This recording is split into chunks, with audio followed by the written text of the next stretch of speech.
Bonjour, je m'appelle Swen, 93 MC. Je suis un enfant de Saint-Denis. Je suis né dans le quartier de la Mutuelle, à la cité Chantilly. Hélas, en même temps que l'héroïne, quand elle est arrivée dans les années 70. C'est un fléau qui a ravagé deux, trois générations au-dessus de nous. À la cité, il y avait deux bâtiments. Il y avait un bâtiment qui avait tous les toxicos. Nous, on avait peur d'approcher, parce qu'on avait peur qu'ils nous piquent ou quoi que ce soit. Et à côté, il y avait un bâtiment qui avait des grands qui dansaient. Toute la journée, ils dansaient, ils tournaient sur la tête et ils tournaient sur le dos, etc. Donc, nous, il n'y a pas photo, on a choisi ce bâtiment-là qui avait la danse. Et là, comment les grands nous ont appris à faire du smurf et du breakdance. Quelques mois plus tard, il y a un événement qui se produit à la Courneuve. Les grands ils nous emmènent là-bas. Et là, c'est une révélation. On voit une personne qui écrit des choses avec une bombe de peinture. Et nous, on ne sait pas encore que ça s'appelle le graffiti. Mais ce qui nous a fait accrocher, c'est le fait d'écrire la bombe de peinture. Alors, un pote à nous, il a recopié le tag Futura 2000.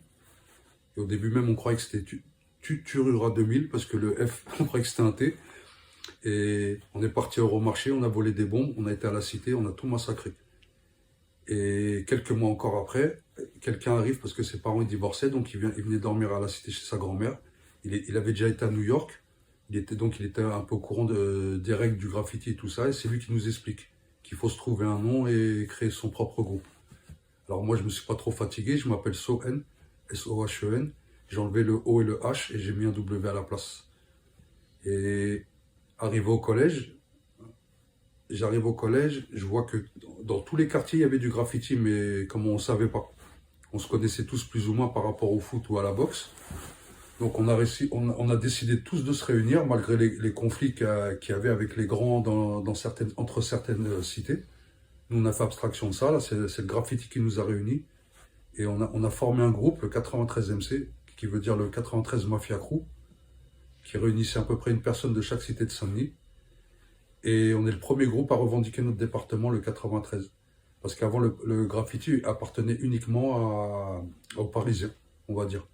C'était, comment dire, et nous, leur tenue vestimentaire, comment dire, ce qu'ils écoutaient comme musique, ça ne nous correspondait pas du tout. Donc on a voulu vraiment créer notre propre identité. Et on est un des premiers groupes en plus de graffiti de banlieue. Donc c'est pour ça qu'on a affirmé le 93 devant le MC.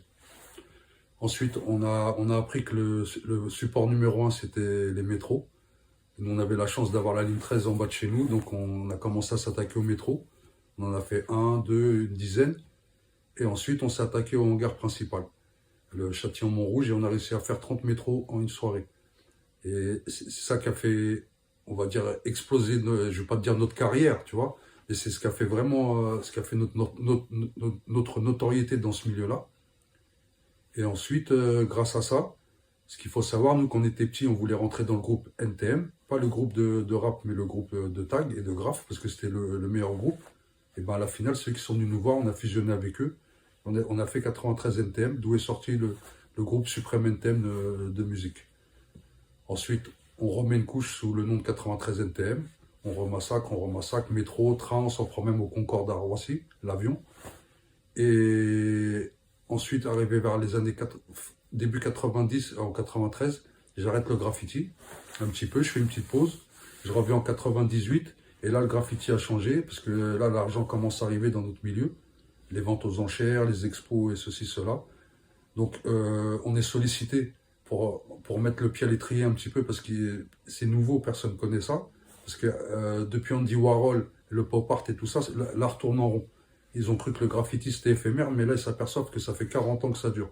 Donc là ils s'intéressent, ils commencent à faire des ventes aux enchères, ils font des gros scores avec. Et là petit à petit, bah, ils nous effacent. Au début les catalogues, il y avait 300 artistes, maintenant ils sont que 7 artistes. Donc ils ont fait le tri, ils ont pris chacun leur poulain. Parce que pourquoi, comme nous particulièrement, on a un très grand caractère. Et on ne baissera pas notre pantalon pour de l'argent ou quoi que ce soit, on a nos convictions. Donc peut-être ça passe pas. Et comment dire, et ce milieu-là, il n'est pas fait pour nous. Je ne vais pas parler de racisme niveau nationalité ou quoi que ce soit, mais niveau social. C'est vraiment pas fait pour nous. Donc on a lâché tout ce qui était un peu showbiz et tout ça, c'est pas fait pour nous. Et on est revenu à la source. On anime des ateliers avec les enfants. On essaie de retransmettre nous ce qu'on a appris dans la rue et, et essayer de, sur notre groupe de 20, si on a un ou deux qui continuent, là, c'est une très grande victoire. Maintenant, c'est pas uniquement on veut que ça devienne des graffeurs, mais comme nous, qu'ils aient une passion, tu vois, qu'ils aient une passion plus tard et tout.